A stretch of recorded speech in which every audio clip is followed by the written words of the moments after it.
पाठ बघूया आपण. ऋतुनिर्मिती. भारतात उन्हाळा, पावसाळा, मान्सून परतीचा काळ आणि हिवाळा असे 4 ऋतू मानतात. 4 ऋतू कोणते? उन्हाळा, पावसाळा, मान्सून परतीचा काळ हा आपल्यासाठी नवीन आहे आणि हिवाळा असे 4 ऋतू मानतात. ऋतू म्हणजे वर्षभरातील विशिष्ट हवामानाचा ठराविक कालावधी. बघा हे लक्षात घ्या. ऋतू म्हणजे काय? वर्षभरातील विशिष्ट हवामानाचा ठराविक कालावधी.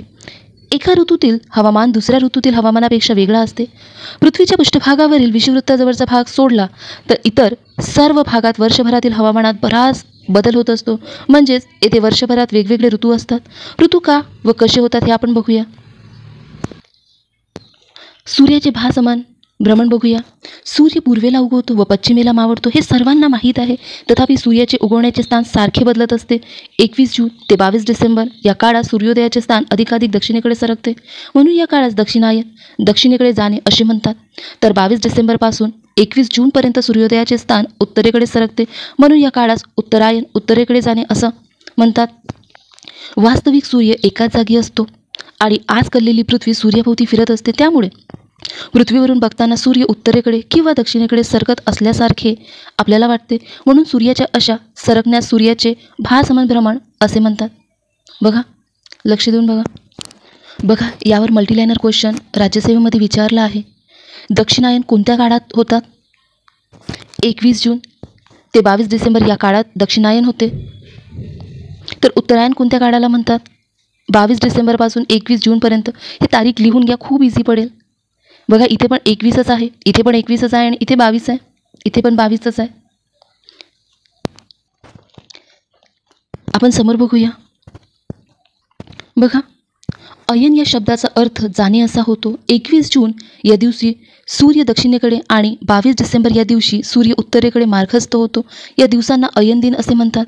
बघा मार्गस्थ म्हणजे जाणे, उत्तरेकडे जायला लागतो असा अर्थ होतो त्याचा.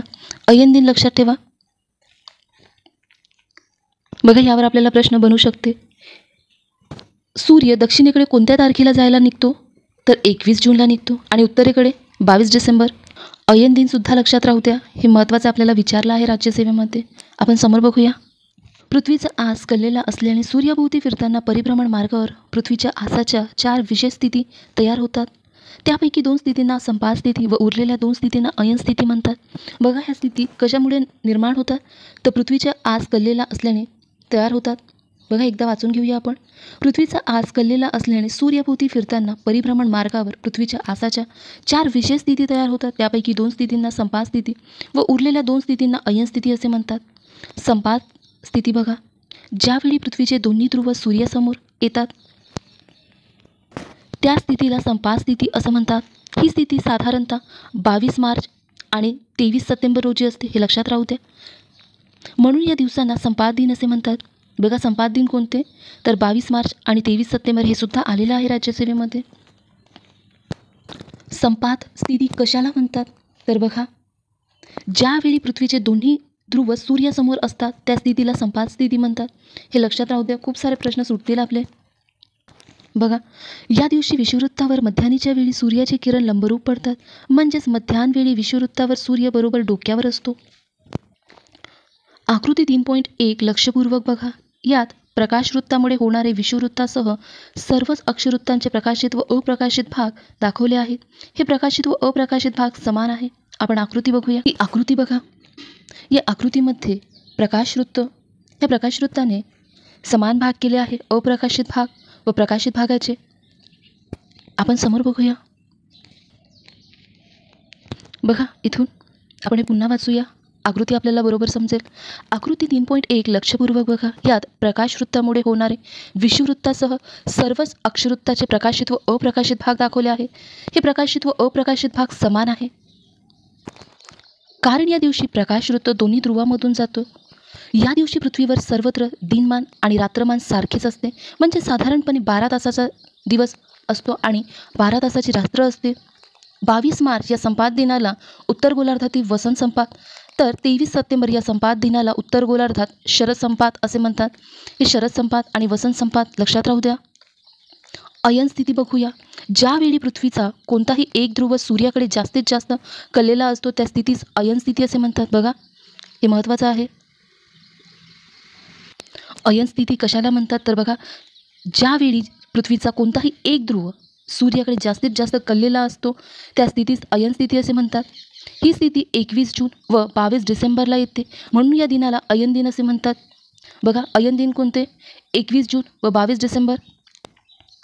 आकृती 3.2 व 3.3चे निरीक्षण करूया आपण. या आकृतीमध्ये बघा, उत्तर ध्रुव सूर्याकडे कललेला आहे आणि सगळ्यात जास्त सूर्यकिरण लवकर कुठे पोहोचत आहे? कर्कवृत्तावर. म्हणजे कर्कवृत्तावर सर्वात जास्त ऊन असेल. आणि दिवस कसा असेल उत्तर गोलार्धात? तर मोठा असेल आणि रात्र लहान असेल. आपण समोर बघूया, उन्हाळ्यातील अयन स्थिती बघूया. 22 मार्च नंतर म्हणजेच वसंत संपातानंतर पृथ्वी जसजशी आपल्या कक्षेत पुढे जाते तसतसा उत्तर ध्रुव अधिकाधिक सूर्याकडे कलतो. 22 मार्च नंतर विषुवृत्ताच्या उत्तरेकडील अक्षवृत्तावर सूर्यकिरणे क्रमाक्रमाने लंबरूप पडत जातात. 21 जून या दिवशी 23:30 उत्तर अक्षवृत्तावर मध्यान्हीला सूर्यकिरण लंबरूप पडतात. या वृत्तास कर्कवृत्त म्हणतात. बघा, कर्कवृत्त कशाला म्हणतात? तर 21 जून या दिवशी 23:30 उत्तर अक्षवृत्तावर मध्यान्हीला सूर्यकिरण लंबरूप पडतात. या वृत्तास कर्कवृत्त म्हणतात. हे विचारणार नाही, पण आपल्याला लक्षात राहू देऊ की कर्कवृत्त कशाला म्हणतात. या दिवशी मध्यान्हीचा सूर्य कर्कवृत्तावर बरोबर डोक्यावर येतो. उत्तर गोलार्धात 21 जूनला उन्हाळ्यातील अयन दिन म्हणतात. बघा, उत्तर गोलार्धात 21 जूनला उन्हाळ्यातील अयन दिन म्हणतात. हे लक्षात राहू द्या, अयन दिन कशाला म्हणतात. उत्तर गोलार्धातील हा सर्वात मोठा दिवस असतो, तर दक्षिण गोलार्धात हा दिवस या दिवशी रात्र सर्वात मोठी असते. आकृती 3.2चे निरीक्षण करा. आत्ताच आपण निरीक्षण केलं होतं. या आकृतीतील प्रकाशवृत्तामुळे झालेले अक्षवृत्ताचे 2 भागात तुलना करा. विषुवृत्ताशिवाय इतर अक्षवृत्तांचे भाग असमान झाले आहे. बघा, इथे काय म्हणतात? विषुवृत्ताशिवाय इतर अक्षवृत्ताचे भाग असमान झाले आहे. त्यातही उत्तर गोलार्धातील अक्षवृत्ताचे प्रकाशित भाग अप्रकाशित भागापेक्षा मोठे आहे. म्हणजेच उत्तर गोलार्धातील दिन मोठे व रात्री लहान आहेत. उत्तर ध्रुववृत्त तर पूर्णपणे प्रकाशित भागात आहे. बघा, उत्तर ध्रुववृत्त तर पूर्णपणे प्रकाशित भागात आहे. म्हणजेच पृथ्वीचे परिवलन पूर्ण झाले तरी तेथे सूर्य आकाशात दिसत राहील.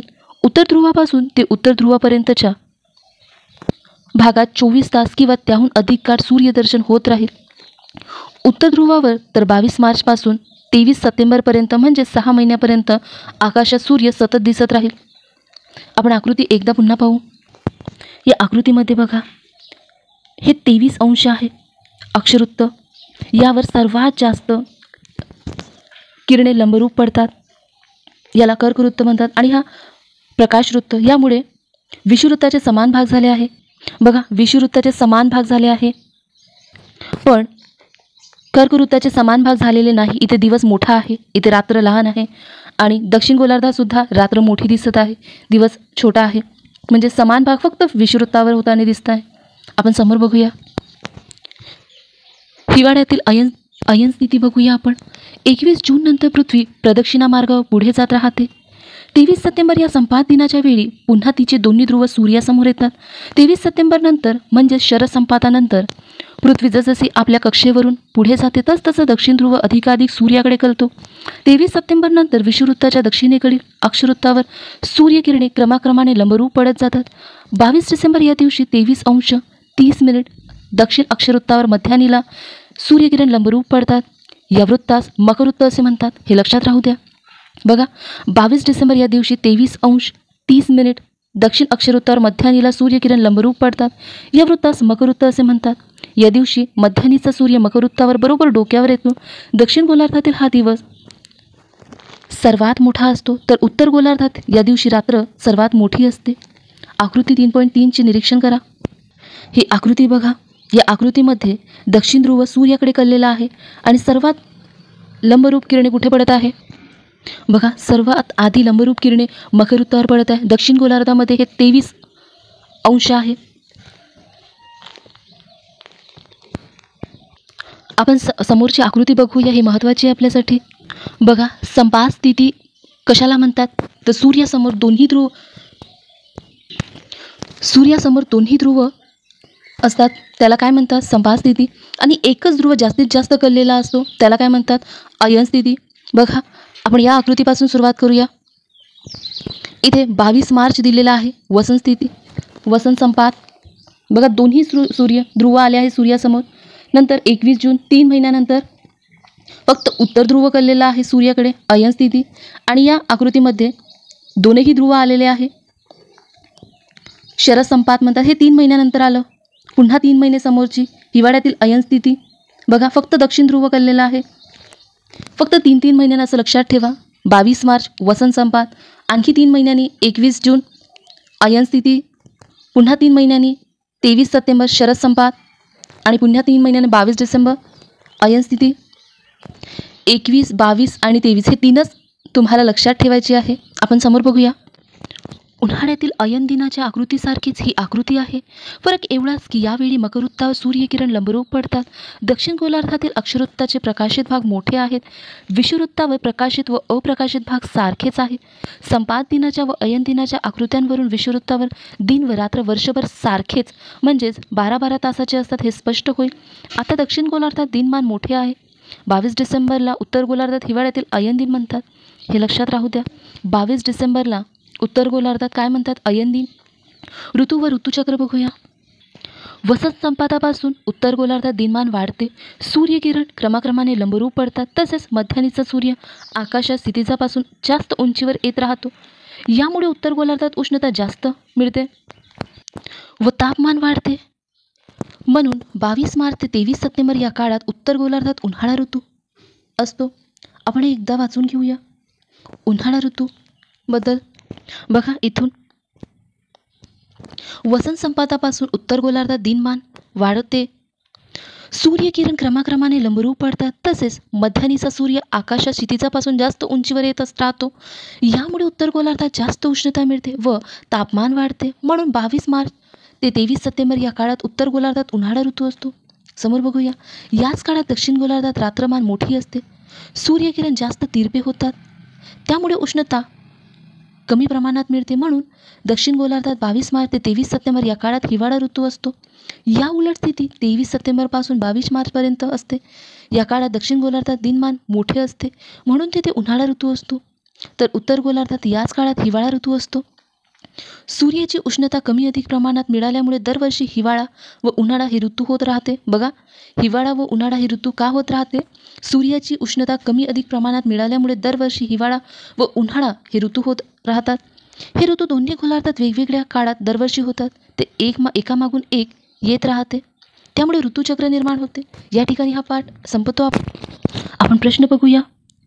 21 जूनच्या अयन दिनी कोणता ध्रुव सूर्यासमोर असतो? उत्तर ध्रुव असतो. 22 डिसेंबर रोजी मध्यान्हवेळी सूर्य कोणत्या वृत्तावर बरोबर डोक्यावर असतो? तर मकरवृत्त बरोबर डोक्यावर असतो. तिसरा प्रश्न. उत्तर गोलार्धात वसंत संपात कोणत्या दिवशी असतो? 22 मार्च रोजी असतो. उत्तर गोलार्धात वसंत संपात 22 मार्च या दिवशी असतो. प्रश्न बघा. संपात दिनाच्या दिवशी दिन रात्र किती तासाची असते? 22 मार्च ते 23 सप्टेंबरपर्यंत उत्तर गोलार्धात कोणता ऋतू असतो? 23 सप्टेंबर ते 22 मार्च या काळात दक्षिण गोलार्धात कोणता ऋतू असतो? हे महत्त्वाचं नाही. बघा, ऋतू म्हणजे काय? ऋतू हे कोणत्या गतीचे परिणाम आहे हे महत्त्वाचं आहे. हे लक्षात राहू द्या. सूर्याचे भासमान भ्रमण म्हणजे काय हे पण लक्षात राहू द्या. वर्षातील कोणत्या काळात उत्तरायण असते हे महत्त्वाचं आहे आपल्यासाठी. इथे बघा काही माहिती दिली आहे, ते बघून घेऊ आपण एकदा. स्थानिक परिस्थितीनुसार वेगवेगळ्या भागात उन्हाळा व हिवाळ्याशिवाय इतर ऋतू मानले जातात. उदाहरणार्थ भारतात विशिष्ट काळात पाऊस पडतो.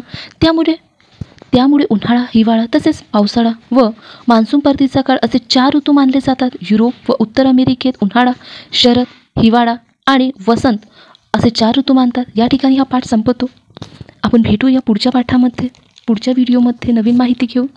आजची माहिती तुम्हाला आवडली असेल तर व्हिडिओला लाईक करा आणि चॅनलवर नवीन असाल तर सबस्क्राईब करा, म्हणजेच तुम्हाला लगेच नोटिफिकेशन मिळत राहील. थँक्यू.